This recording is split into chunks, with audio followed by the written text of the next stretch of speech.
following preview has been rated good by the Good, the Bad, and the Weird podcast. Please check out the full episode when it releases on Wednesday. The end of Toy Story is here. The nostalgia comes to an end this summer. Or winter, I don't know. As the toys join or are forced into a prison with Lotso, a cute and cuddly bear. I don't know. I didn't write an intro for this. I forgot. I thought I had written one, and here we are. That's okay. I'm Nicho. And I'm Chris. So yeah, we are ending Toy Story Toy Story Saga with Toy Story 3. We are not doing Toy Story 4. Because when this entire mess was started, Toy Story 3 was always meant to be the end. Mm-hmm. And while Toy Story 4 has some fun points and some interesting topics, it's by far and away the weakest of all of the Toy Stories. And yes, I'm including the TV show. And yes, I'm including Lightyear, the newest movie. It's the weakest one. Yeah. And honestly, 3 is such a nice wrapping up point. And for a lot of us, 3 is by far and away our favorite Toy Story. And I understand why. This is the best one. Well, and like I said, it's one of those ones where you have to have the first two that support why the third one's so good. But I think if you want to cry your eyes out, you need the first two. Yeah. I do think, though, that this is unlike a lot of other Pixar and even Disney. This isn't even a sequel. This is the third one. Mm-hmm. This is one of the few ones that truly can be stood on its own. You are introduced to all the characters fairly well. You don't need to know exactly who is who if you haven't seen the first or the second one. You understand what's happening just fine, and you're still going to have the same impact. Will you cry as hard? No. But you will still cry. Yeah, I have to disagree still. I think you do need the first two. I think most people anthropomorphize their toys so hard, or their children's toys, depending on who you are, to the point where, the idea of him sitting there at the end, handing off the toys, even if you do not know who these toys are, you are still going to bawl your little eyes out. Will you sniffle in the movie theater like the rest of us did because you had watched 2 and 3 and were emotionally attached to Woody? Probably not. But you could. You could do it. Because let's be honest, when this came out, it was perfect timing. I remember my friends going to see this in theaters and their parents and them were crying their eyes out. Fantastic timing. I still think it holds up. I don't think it has nostalgia goggles on for that. I think it's still a cry fest. Still got you. Yeah. I did get emotional. But at the same time, it's not just a sad film. It has a fantastic plot. The pacing, I think, is even better. And like we've talked about, Pixar and the team are a bunch of nerds, and they incorporated even more different movies and bits to incorporate into this one. Yeah, and on top of that, it's such an advancement in the way they approach this movie and just the graphics of it too, from Toy Story 1 to Toy Story 3, and just their cinematic approach. And instead of being like a fixed camera in one, they're much more dynamic. Yes. Playtime feels alive in this movie compared to the last ones where it's just okay, this is kind of cute. Yeah, everything feels so much better, and for the first time, we get humans that are not just a reskinning and facing of Andy, and they look good. They have dialogue, even.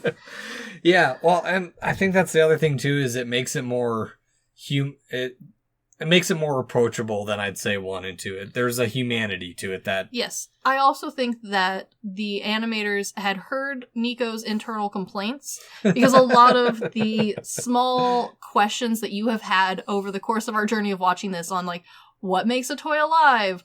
What keeps them going? At what point is death for a toy? They kind of sort of have thought that through a little bit more. Granted, we were never given hard answers for anything. We assume that once you melt down into a puddle at the end, you're dead. But we don't know that 100%.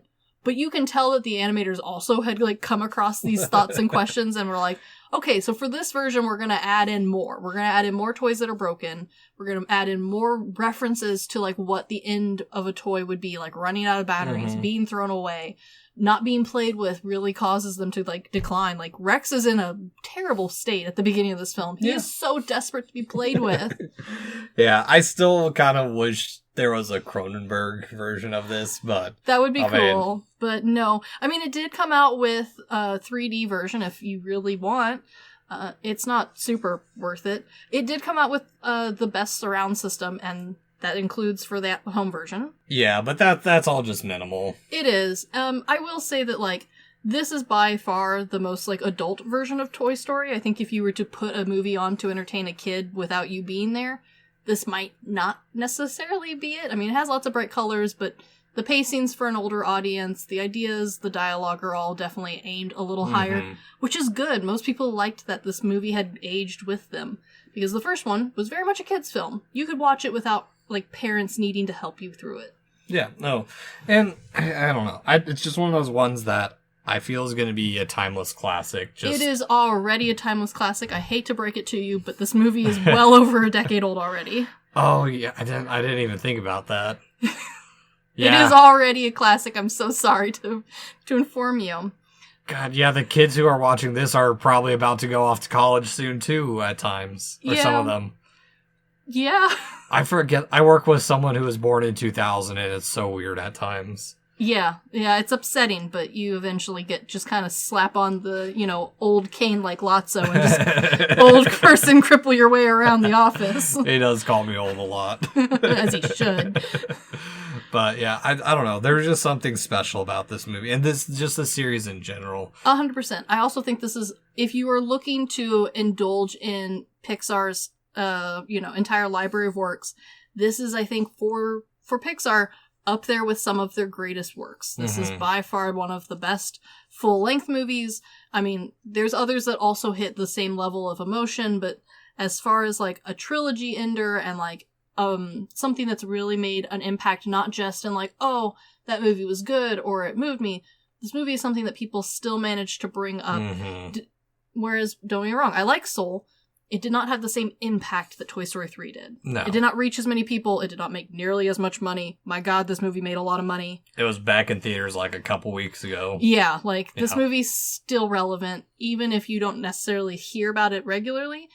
Like, not even that long ago, there was the TikTok trend going around of trying to figure out what Ken is saying halfway through this movie, because there's some, like, little bit of questionable audio, and it's nothing bad, but boy, I loved the trend and the audio, and, like, the trying to guess what it was. Yeah, no, I get it. I mean, it's definitely one that if you haven't watched in a while, it's worth going back to and revisiting. And if you have seen it, it is worth watching it with a more careful lens. There's a lot of background stuff to this, too.